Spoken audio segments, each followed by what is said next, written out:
12वीं के political science के प्रश्न पत्र पर गरमाई राजनीति। बीजेपी ने लगाए आरोप, कहा आम आदमी पार्टी से जुड़े पूछे गए सवाल। कांग्रेस या अकाली दल के बारे में भी सवाल पूछा जा सकता था।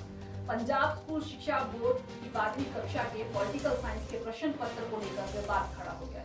बीजेपी ने आरोप लगाया है कि प्रश्न पत्र में आम आदमी पार्टी से जुड़े सवाल पूछे गए, जिससे छात्रों को प्रभावित करने की कोशिश की जा रही है। बीजेपी नेता विनीत जोशी ने चंडीगढ़ स्थित पंजाब बीजेपी मुख्यालय में प्रेस कॉन्फ्रेंस कर कहा कि इस तरह के प्रश्न पूछकर युवा पीढ़ी को एक राजनीतिक विचारधारा की ओर झुकाने की कोशिश की जा रही है, जो कि किसी भी तरह से उचित नहीं है। राज्य के शिक्षा मंत्री इस तरह के प्रश्न पूछकर पार्टी के वरिष्ठ नेताओं को खुश करने में लगे हुए हैं।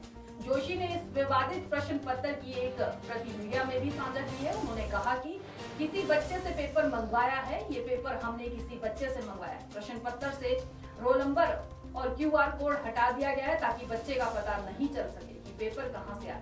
उन्होंने दावा किया है कि पेपर सच्चा है। इस बारे में आप प्रवक्ता और सीनियर नेता से संपर्क किया गया तो उन्होंने कहा कि उन्हें इससे अभी इस बारे में कोई जानकारी नहीं है। विनय जोशी ने बताया कि ऐसा कर एजुकेशन सिस्टम का गलत प्रयोग किया जा रहा है। जब मीडिया ने सवाल किया तो पॉलिटिकल साइंस विषय ही ऐसा जिसमें राजनीतिक पार्टियों के बारे में पढ़ाया जाता है, ऐसे में इस सवाल से आपको आपत्ति क्यों है?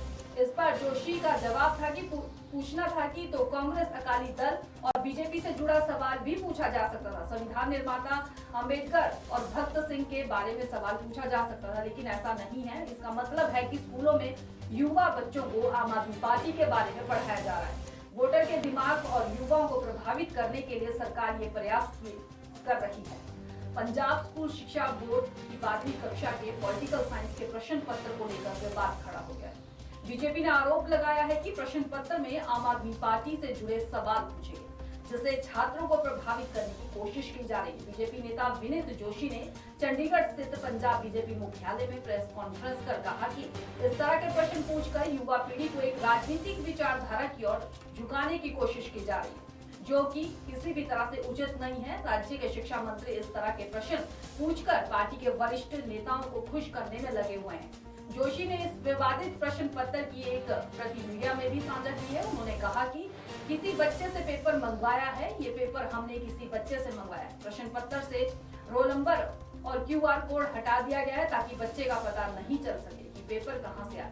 उन्होंने दावा किया है कि पेपर सच्चा है। इस बारे में आप प्रवक्ता और सीनियर नेता से संपर्क किया गया तो उन्होंने कहा कि उन्हें इससे अभी इस बारे में कोई जानकारी नहीं है। विनय जोशी ने बताया कि ऐसा कर एजुकेशन सिस्टम का गलत प्रयोग किया जा रहा है। जब मीडिया ने सवाल किया तो पॉलिटिकल साइंस विषय ही ऐसा जिसमें राजनीतिक पार्टियों के बारे में पढ़ाया जाता है, ऐसे में इस सवाल से आपको आपत्ति क्यों है? इस पर जोशी का जवाब था कि पूछना था कि तो कांग्रेस, अकाली दल और बीजेपी से जुड़ा सवाल भी पूछा जा सकता था। संविधान निर्माता अंबेडकर और भगत सिंह के बारे में सवाल पूछा जा सकता था, लेकिन ऐसा नहीं है। इसका मतलब है कि स्कूलों में युवा बच्चों को आम आदमी पार्टी के बारे में पढ़ाया जा रहा है। वोटर के दिमाग और युवाओं को प्रभावित करने के लिए सरकार ये प्रयास कर रही है।